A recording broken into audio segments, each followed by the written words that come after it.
welcome or welcome back to 4F Beauty. When will I be YouTube famous? I don't know. What I do know is I've been having a lot of requests recently about this product.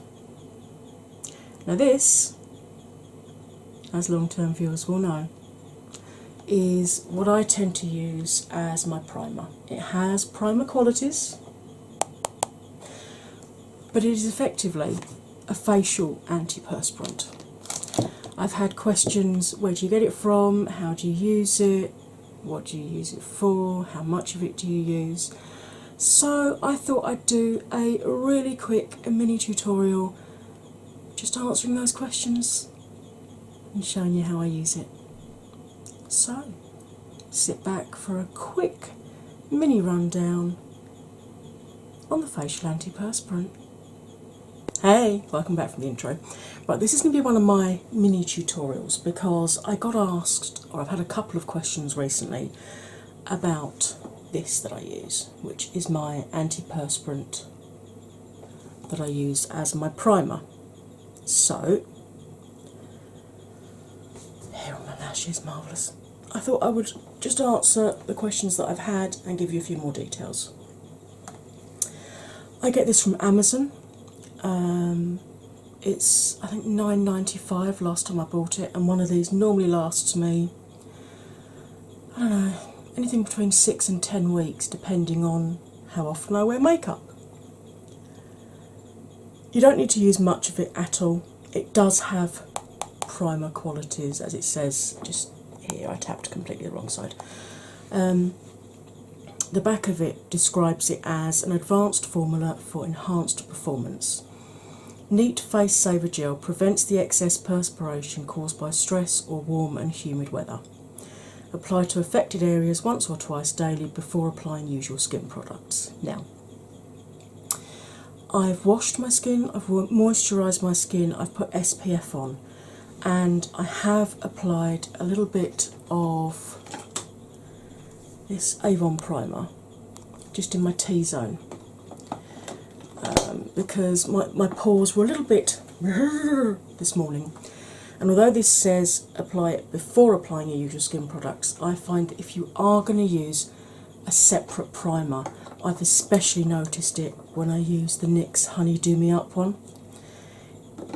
If you use your primer after you use this, it tends to ball up on your skin and stops this working quite as well. So I always let all of my face products sink in well so that my face is absolutely dry before I put any of this on. So my moisturiser is soaked in, my SPF is soaked in, and any additional primer that I'm using has soaked in. I suffer from chronic pain. I've got osteoarthritis from sort of the middle of my shoulder blades and my spine, right the way down to my coccyx.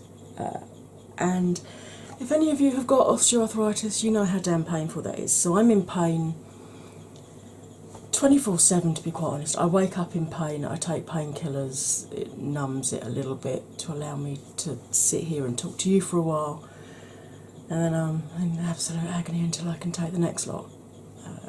Combined with that, I've also got sciatica down the right hand side of my sort of hip and leg, and I've also got fibromyalgia, which I'd never heard of before I was diagnosed with it.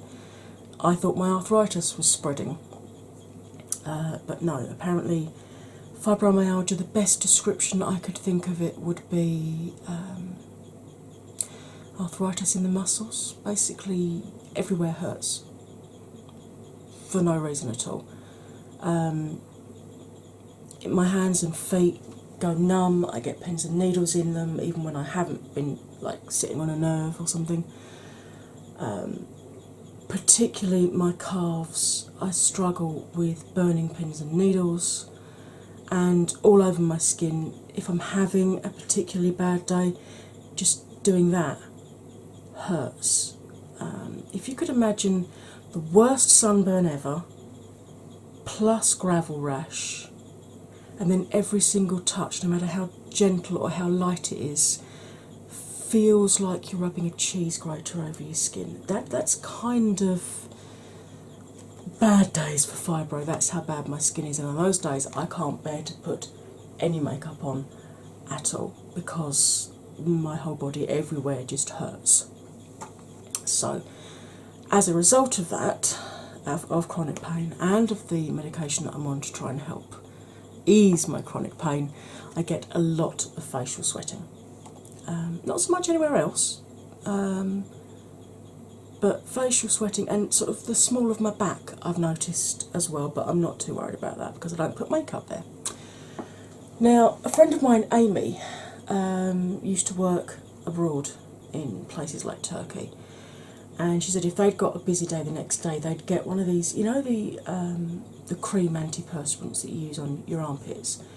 They used to put that on their skin at night and then wash it off in the morning, and they'd find that would help reduce the sweating. So I tried that initially. It's not, I tried the milk of magnesia, but you're not meant to use milk of magnesia on your skin, and that broke me out terribly. It took a long time for my skin to recover from that as well. And then I tried, before important events, so for example, before my wedding day, I did it. And it does help, but again, it's not great for the skin on your face to be doing that.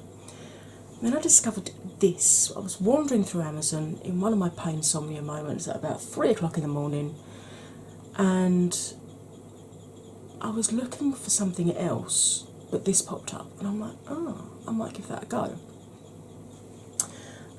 So this is, you get, how much is in here? You get 50 grams or 1.76 ounces in this, and you really don't need to use a lot at all. In fact, the thinner the layer you put on, for me at least, the better it works. If you put too thick a layer on, it just sort of clags all your foundation up and just makes you feel 10 times worse. So I'm just going to squeeze out a little bit. You can see it's a clear gel, and you can see from that it's not sliding down my finger at all. Okay. So let's zoom you in a minute and I'll show you how and where I apply mine. Now, my T-zone is my oiliest parts, and sweat-wise I get a lot across the top of my cheeks, I get a lot here, to the extent that I can sweat so much it comes through my eyebrows and into my eyes, and that stings like hell. Top lip, I'm always like this, which is why my foundation always breaks down there, and the crease of my chin here. So T-zone, oh sorry, oh, hay fever. I will not sneeze, I will not sneeze, I will not sneeze. There we go. Like I said, T-zone's my worst area. So I start off by just running that across there, and you can see I've still got a lot on my finger here. And then I'll go under the eye, up over the nose, and across the other eye. And that's used that first amount up. I then put a tiny wee amount more on like this. And I do top lip. Trying not to get it in your mouth is always a good plan. Then chin. And then just on my hulky bit here, if there's anything left on my fingers. And, if there's anything, I'll just dry my fingers off on the side there so that my lid doesn't get sticky when I put it back on again. And then literally I've tried all kinds of methods of applying it. I've tried sponges, damp sponges, I've tried silicone applicators, I've tried all kinds of different brushes, natural, synthetic, duo fibre, and by far the best way to apply it is with your hands, because the warmth of your hands, to me at least, feels like it pushes it into the skin better.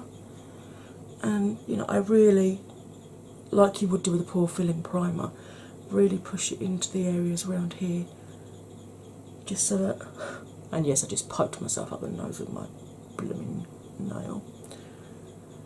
just to make, and my skin now feels a bit tacky. So you can just apply your foundation at this point. I'm just going to clean my hands off with a face wipe. I actually find that for me, this is most effective if I let it dry on my skin first before I apply any foundation over the top. So it doesn't completely stop the sweating, but it controls it a hell of a lot more. If I didn't use that, I'd give my foundation maybe an hour, and you'll have seen from my foundation reviews, 5-6 hours before the foundation starts to break down. In some cases I can go almost 7 or 8 hours before the foundation breaks down. So if you struggle, I've got oily combo skin, by the way, and although I apply it mainly on the oily parts, obviously I have spread it over the drier parts here, and I do occasionally get a dry patch just in the middle of my forehead here and at the end of my nose. This doesn't cling to dry patches at all, so for me I reckon this would work on any skin type. It's not often you can say that and be actually correct, but I have oily parts, I have dry parts, and then sort of my cheeks here are usually normal. So I have pretty much every type of oil producing or non-oil producing skin possible on my face, and this works absolutely great across all of it. So I wish I was on commission for this, because a lot of people I know have bought it since I've mentioned it, but sadly I'm not. However, one of the reasons I set this channel up was to share any knowledge that I've managed to accumulate, either on applying makeup or ways of keeping makeup on your face, and this is by far one of the best ones. So if you do suffer from excess sweating, either from genetics, weight, pain, medication, whatever reason, and you're really struggling, give this a go. It's by far the best one that I've found.